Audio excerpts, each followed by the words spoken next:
67 आपकी स्क्रीन पे है, फटाफट सोल्व करो, आंसर मैच करो। बहुत ज्यादा आसान, ऐसा क्वेश्चन पहले एक करवा चुका हूं। चलो भाई, आई होप मैच हो गया होगा आंसर।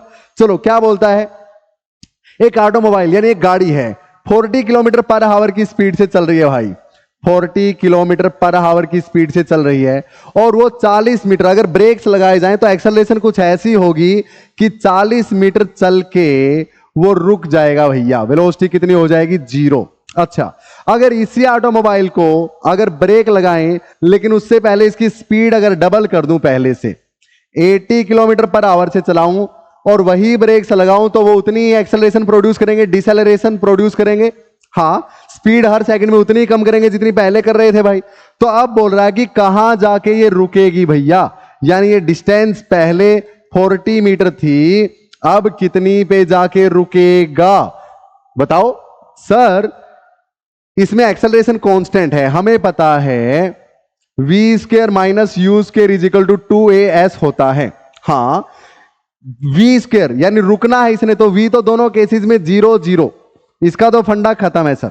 तो u स्क्वायर जो है ये कांस्टेंट है, ये कांस्टेंट यानी u square proportional to distance. हाँ, distance is proportional to speed का स्क्वायर प्यारे बच्चों। तो जब स्पीड को आप डबल करोगे, स्पीड को डबल करोगे, u को 2u करोगे, तो डिस्टेंस 2u का स्क्वायर टाइम बढ़ जाएगी प्यारे बच्चों। हाँ, तो स्पीड को डबल करोगे तो डबल का स्क्वायर टाइम 4 गुना, यानी डिस्टेंस पहले से 4 टाइम हो जाएगी, यानी 4 इंटू 40 यानी 160 मीटर पे जाके रुकेगी भैया। बिल्कुल आसान, बिल्कुल आसान, B is the right answer. ऐसे ऐसे दो क्वेश्चन पीवाईक्यूज में पहले भी हम कर चुके हैं प्यारे बच्चों। ये है अपना 2018 का पीवाईक्यू, और शायद 2023 के पीवाईक्यू में भी सेम क्वेश्चन था। याद करो, क्वेश्चन नंबर 35-40 के करीब आया होगा शायद। क्लियर है ये चीज, ये मैंने बताया था। तो अगर एक बॉडी की स्टॉपिंग डिस्टेंस कुछ ना कुछ है, हाँ, अगर उसकी इनिशियल स्पीड आप ट्रिपल कर देते हो तो स्टॉपिंग डिस्टेंस ट्रिपल का स्क्वायर टाइम यानी 9 गुना ज्यादा होगी भैया। अगर उसकी इनिशियल स्पीड 10 गुना ज्यादा कर देते हो तो अब कहां जाके रुकेगी वो, पहले की बजाय इनिशियल स्पीड 10 गुना ज्यादा, तो 10 गुना का स्क्वायर टाइम ज्यादा हो जाएगी डिस्टेंस। 10 का स्क्वायर 100, यानी सर 100 गुना ज्यादा जाएगी पहले से। क्लियर है प्यारे बच्चों? कंसेप्ट क्लियर करते हुए चला करो भैया। क्वेश्चन नंबर 68 आपके सामने हाजिर है। पोज करो, खुद से सोल्व करो, ऑप्शन मैच करो, ना हो तो फिर मुझसे मैच करो भैया। करें स्टार्ट। आई होप पोज कर लिया प्यारे बच्चों। 15 अप्रैल 2018 का प्यारा सा क्वेश्चन, क्लास 9 वाले बच्चे भी कर सकते हैं भैया। सर ये मत बोला करो, हमारा मोरल डाउन होता है। नहीं, सुनो भैया, बोलता है कि वेलोसिटी, वेलोविटी नहीं भैया, वेलोसिटी, वेलोसिटी टाइम ग्राफ दे रखा कार और स्कूटर का। ये कार के लिए है भैया और ये स्कूटर के लिए है, ठीक है। तो number 1, the difference between the distance travelled by the car and the scooter in 15 second बतानी है पहली बात तो। यानी 15 सेकंड जब टाइम हो जाएगा तो कितनी दूरी पे है एक दूसरे से कार और स्कूटर। और फिर बताना है the time at which the car will catch up with the scooter R, कितने टाइम पे कार स्कूटर को पकड़ लेगी भैया, ये बताना है। तो पहली बात, एरिया अंडर द कर्व हमें डिस्टेंस देता है, तो 15 सेकंड में ये कार ने तो ये एरिया ट्रेस किया है प्यारे बच्चों। So distance of the car in 15 seconds, तो हाफ इंटू इस ट्रायंगल का बेस कितना है भैया 15, इंटू में हाइट कितनी है भैया 45, तो ये कितना आ जाएगा अपने पास 15 पंजे 75, 7 15 चौके 60 और 7 67 बटे 2, यानी 2 तिया 6, 2 तिया 6, 2 सते 14, ये 337.5 मीटर पे कार है।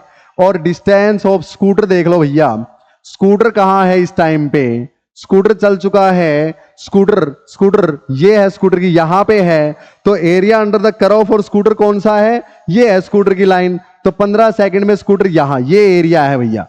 तो लेंथ कितनी है 15 और हाइट कितनी है भैया इसमें 30, तो ये तो कितना चल चुका है 450 मीटर, यानी दोनों के बीच डिस्टेंस कितनी है।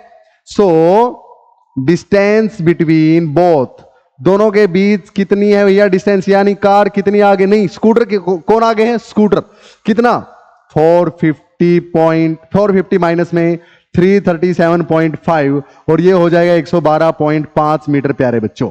क्लियर है? तो 112.5 112.5 दो ऑप्शन है भाई।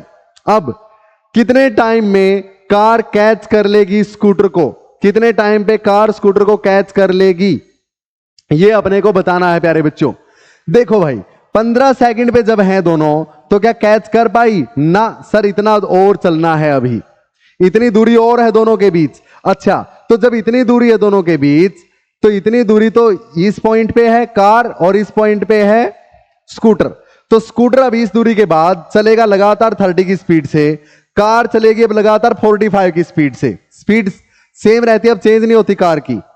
हाँ तो अब कार लगातार 45 से चलेगी, स्कूटर 30 से, तो कार स्कूटर की तरफ किस स्पीड से आएगी? 15 से। अरे ये अगर 30 से जा रहा है, ये भी 30 से, तो दोनों कोई रिस्पेक्ट, एक दूसरे की स्पीड में चेंज नहीं है, एक दूसरे की रिस्पेक्ट में। लेकिन अगर ये 30 से चले, ये 45 से चले, तो धीरे धीरे पकड़ पाएगी ना इसको। तो कितनी स्पीड से आ रही है ये इसकी तरफ? 15 से। 30 तो ये जा रहा था, 45 से ये जा रहा है, तो ये इसकी तरफ तो 15 से ही आया ना प्यारे बच्चों। रिलेटिव स्पीड का कंसेप्ट पढ़ेंगे, इससे अगला टॉपिक है। क्लियर? तो 15 से, तो ये डिस्टेंस इस स्कूटर ने, कौन था पीछे? कार थी, कार ने इतनी स्पीड से ट्रेवल करनी है प्यारे बच्चों, तो time taken will be equal to, देखो 15 सेकंड तो पहले ही हो चुकी हैं। अब 112 डिस्टेंस बाय स्पीड 112.5, ये किस स्पीड से ट्रेवल करना उसको? 15 की स्पीड से, एक तरह से रिलेटिव स्पीड। हाँ तो 15 इसको काटो भैया, 15 सत्ता 105 और 7 बच गया, 15 पंजे 75, 7.5। तो 15 सेकंड तो पहले लग चुके हैं भैया स्टार्टिंग से, और 7.5 सेकंड ये लग गई, 15 और 7 22.5, ये answer C is the right answer. I hope quite clear, कर दोगे आराम से। अरे भैया यहां तक तो पकड़ी ही नहीं गई 15 सेकंड तक तो। हाँ अब 15 से आगे कितना टाइम लगेगा? सर जितना टाइम ये डिस्टेंस उनके बीच की कवर करने में टाइम लगेगा। और ये डिस्टेंस किस स्पीड से कवर करेगा ये? पीछे वाला कार वाला। सर अब तो लगातार इसी स्पीड से चलेगा। और स्कूटर किससे चल रहा है? इससे। तो कार स्कूटर की तरफ किस स्पीड से आ रही है? 15 की स्पीड से। क्लियर? तो ये डिस्टेंस जो है ये 15 की स्पीड से कवर करने में 7.5 सेकंड लगेंगे प्यारे बच्चों। यानी यहां के बाद 7.5 सेकंड में और वो उसको पकड़ लेगा। तो 15 सेकंड तो यहां तक ही हो गई, 7.5 ये तो 22.5 सेकंड। आई होप क्लियर। चले so question number 69 on your screen प्यारे बच्चों। Very very important and very very interesting question. Pause करो, खुद से सोल्व करो, मैं तो करवा ही रहा हूं भैया। सुनो, करें फिर स्टार्ट। चलो बोलता क्या है क्वेश्चन पढ़ो। A man in A car eight location Q, एक कार है भैया क्यू लोकेशन पे है फिलहाल, और पर्सन उस तरफ जा रहा है रोड पे v स्पीड के साथ। कितनी स्पीड के साथ? v से सर उस तरफ। बोलता है वो डिसाइड करता कि मुझे पॉइंट, ऐसे चलते चलते डिसाइड करता कि मुझे पॉइंट P पे पहुंचना है। ठीक है, और दे रखा है कि ये हाईवे से ना P पॉइंट की परपेंडिकुलर डिस्टेंस d है प्यारे बच्चों। कितनी है? d है डिस्टेंस हाईवे से। अच्छा तो बोलता है speed of the car in the field is half. अगर वो इस रोड से उतर के चलता है ऐसे या ऐसे या ऐसे, तो यहां उसकी स्पीड हो जाती है यहां की बजाय आधी, यानी v/2। क्लियर? हाँ। What should be the distance rm, ये डिस्टेंस कितनी हो कि वो कम से कम टाइम उसको लगे P तक पहुंचने में? सर ये डिस्टेंस तो जहां से मुड़ेगा वहां से, टाइम का इसके साथ क्या लेना देना सर? सुनो प्यारे बच्चों, ऐसा होता है यहां से अब उसको जाके ऐसे टर्न लेना है, तो वो यहां से टर्न ले या यहां से टर्न ले या फिर यहां से टर्न ले या फिर यहां जाके टर्न ले कि ये जो टाइम लगा और ये जो टाइम लगा वो मिनिमम हो। तो एक बात तो आपके समझ में आ गई होगी कि सर ये ऐसे और ऐसे जाएगा तो मैक्सिमम लगेगा टाइम। हाँ तो प्यारे बच्चों वो कहां से मुड़े, यहां से मुड़े या यहां से मुड़े, यानी आपको वो डिस्टेंस निकालनी है। वो डिस्टेंस निकालनी है कि जहां से मुड़ने पे वो मिनिमम टाइम में P पॉइंट पे पहुंच जाएगा। क्लियर? हाँ, मिनिमम टाइम कहां से कहां तक का? यहां से लेके यहां तक पहुंचने का, ऐसे जाके ऐसे का। क्लियर? आई होप मेरी बात समझ में आ गई होगी। तो मिनिमम टाइम कैसे निकालें सर? बहुत आसान है प्यारे बच्चों, सुनो भाई।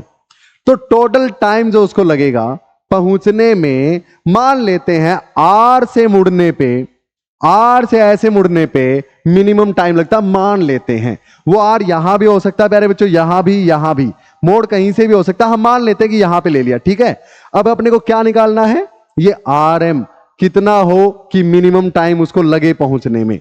मिनिमम मतलब what should be the value of R M, ताकि उसको कम से कम टाइम लगे। क्लियर? हाँ, तो मान लेते हैं फिलहाल वो एम पॉइंट से एल डिस्टेंस पे है प्यारे बच्चों। कितनी डिस्टेंस पे है? एल डिस्टेंस पे है।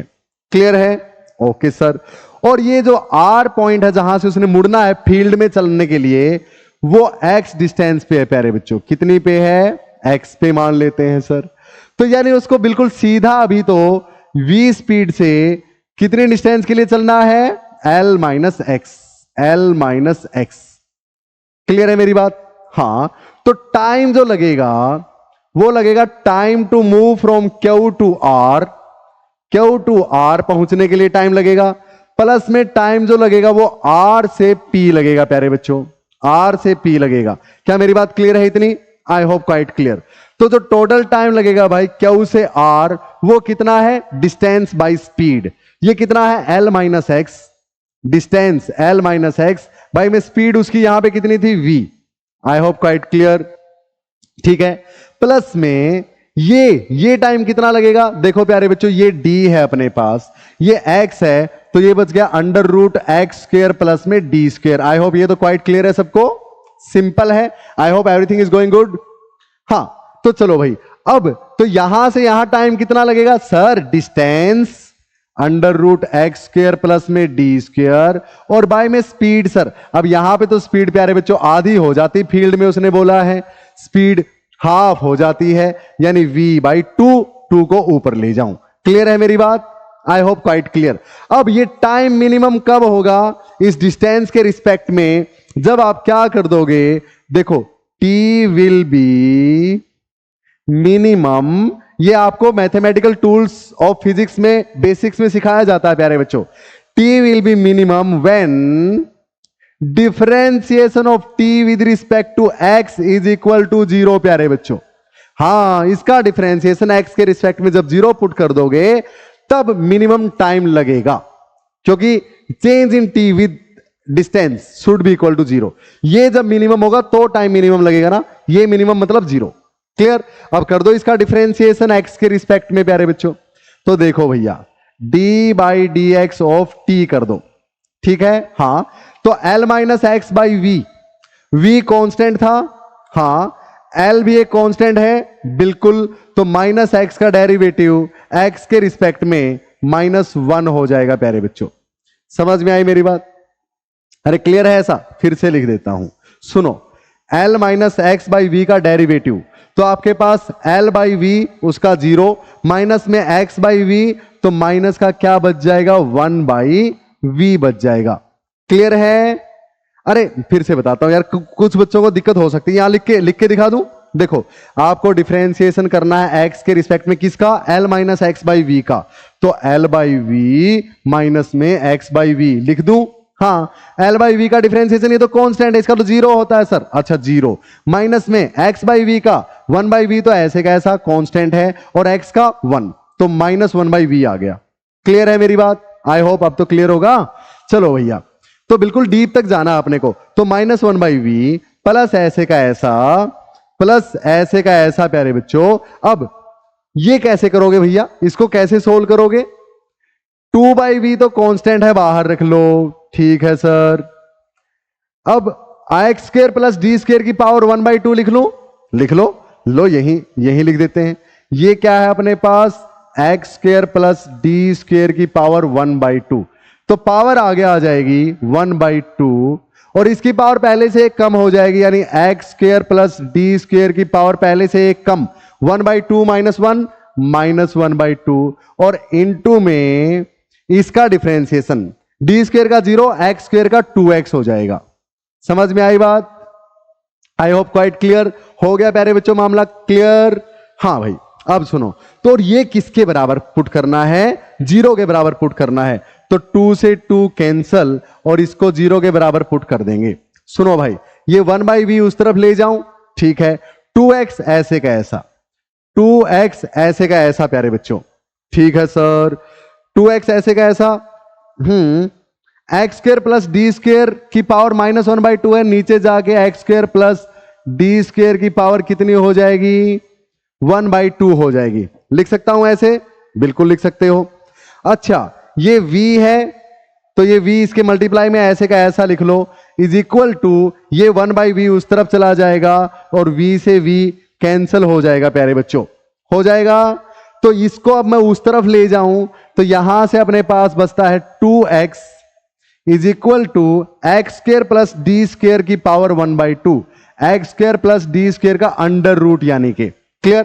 बोथ साइड स्क्वेयर कर दो, 4x square is equal to x square plus D square, यानी प्यारे बच्चों यहां से अपने पास 3x स्क्र, इसको इस तरफ ले आऊं, 3x square is equal to D square, यानी x square is equal to D square by 3 and under root both side x will be equal to d by root 3।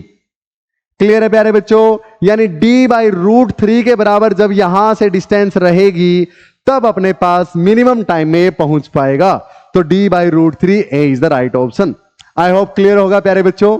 बहुत ही आसान, थोड़ा सा लेंथी जरूर है, मैथ यूज हो रहा है यार, बेसिक मैथमेटिकल कंसेप्ट्स, फिजिक्स कहीं नहीं थी इसमें, समझ में आया? सिर्फ मैथ था और 15 अप्रैल 2018 का very important question, I hope आपको क्लियर हो गया होगा। अब एक और अमेजिंग, काफी आसान क्वेश्चन नंबर 70 प्यारे बच्चों आपकी स्क्रीन पे, सोल्व कर दीजिए फटाफट। क्या बोलता है? पढ़ो, पोज करो, सोल्व करो। 12 मई 2012 को पूछा गया इंटरेस्टिंग सा question. The distance travelled by body moving along a line in time T is proportional to T cube. Distance proportional है प्यारे बच्चों टी क्यूब के, तो एक्सेलरेशन टाइम ग्राफ बताना है कैसा होगा। S is directly proportional to T cube, तो भैया बोथ साइड डिफरेंशिएट कर दूं तो डिफरेंशिएशन ऑफ डिस्प्लेसमेंट वेलोसिटी होता है प्यारे बच्चों। हाँ, तो velocity will be proportional to T cube का डिफरेंशिएशन टाइम के रिस्पेक्ट में 3t स्क्वायर। हाँ, अब वेलोसिटी का डिफरेंशिएशन कर दूं प्यारे बच्चों तो एक्सेलरेशन आ जाएगा। हाँ, तो acceleration will be proportional to 3t square का डिफरेंशिएशन, 3 ऐसे का ऐसा, 2 की पावर आगे, t की पावर पहले से एक कम, t स्क्वायर का 2t, तो acceleration will be proportional to 6t। 6 एक कांस्टेंट है यानी एक्सेलरेशन t के डायरेक्टली प्रोपोर्शनल है। डायरेक्टली प्रोपोर्शनल वाला ग्राफ बता दो कौन सा है? सर ये तो है, और थोड़ी ना कोई है डायरेक्टली वाला। सर ये भी है, अरे नहीं, ये कांस्टेंट है। एक्सेलरेशन हर टाइम पे क्या है? सेम। यहां क्या है भैया? एक्सेलरेशन लगातार घटती जा रही है प्यारे बच्चों। हाँ, यानी स्पीड घटेगी, एक्सेलरेशन घटती जा रही है यानी स्पीड कम बढ़ेगी हर सेकंड, जबकि यहां तो डिस्टेंस काफी ज्यादा बढ़ती जा रही टाइम के साथ, तो ये भी पॉसिबल नहीं है। और बता दो दिया ये है प्यारे बच्चों पॉसिबल। क्या पैराबोलिक ग्राफ आया है क्या? नहीं, स्क्वायर के नहीं है प्रोपोर्शनल। हाँ, यहां पे टी क्यूब के है। आई होप क्वाइट क्लियर प्यारे बच्चों। सो इस तरह से आप सारे क्वेश्चन इजीली सोल्व कर सकते हैं। तो प्यारे बच्चों पढ़ते रहिए, बढ़ते रहिए। मिलते हैं क्वेश्चन नंबर 71 to 75 के साथ। कोई भी डाउट है, प्रॉब्लम है तो इस कॉन्टैक्ट नंबर पे मुझसे बात कर सकते हैं। और काफी कुछ आपके सामने जानकारी दे दी गई है। अगर आपके बेसिक्स कमजोर है प्यारे बच्चों तो कोई भी चैप्टर क्लास 11-12 का ओनली एट 500 रुपीज आप टेस्ला क्लासेस नाम की ऐप पे जाके कर सकते हैं। मैं तो बोलूंगा आप फोकस बनाए रखिए, आपके बेसिक्स सब कुछ क्लियर होता चलेगा JEE मेंस के इन क्वेश्चंस जो हम कर रहे हैं प्यारे बच्चों इनके साथ। क्योंकि हर क्वेश्चन में आपको मैं ना सिर्फ बेसिक्स करवाता हूं बल्कि आपका कंसेप्ट भी रिवाइज हम कर पाते हैं। तो काफी मजेदार ये सीरीज चलने वाली है। पढ़ते रहिए, बढ़ते रहिए, कोई भी क्वेश्चन मिस मत कीजिए। जय हिंद। मिलते हैं क्वेश्चन नंबर 71 के साथ प्यारे बच्चों।